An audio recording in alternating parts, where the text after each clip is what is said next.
সুখ দুঃখ কবি রবীন্দ্রনাথ ঠাকুর। বসেছে আজ রাততলায় স্নান যাত্রার মেলা।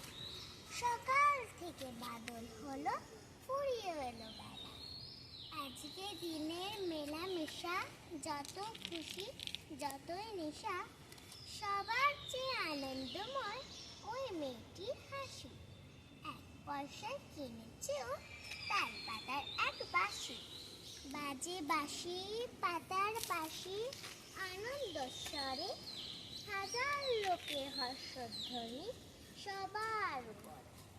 ঠাকুর বাড়ি খেলা খেলি, লোকের নাহি শেষ। অবিশ্রান্ত বৃষ্টি ধারায় ভেসে যায় রে দেশ। আজকে দিনের দুঃখ যত, নাই রে দুঃখ উহার মতো। ওই যে ছেলে কাতুর চোখে দোকান পানি চাইতে, একটি রাঙা লাঠি কিনবে, একটি পয়সা নাই। যে আছে নিমেষ হারা, নয়ন অরুণ, হাজার লোকের মেলা তীরে করছে করুণ নমস্কার। নামটা বলতে বলো। হ্যাঁ, শ্রীধা চক্রবর্তী। জোর হাত তুলে দিয়ে সদস্য আমাদের তো হাঁটু ফাটু কাবে কিছু বলতে গেলে।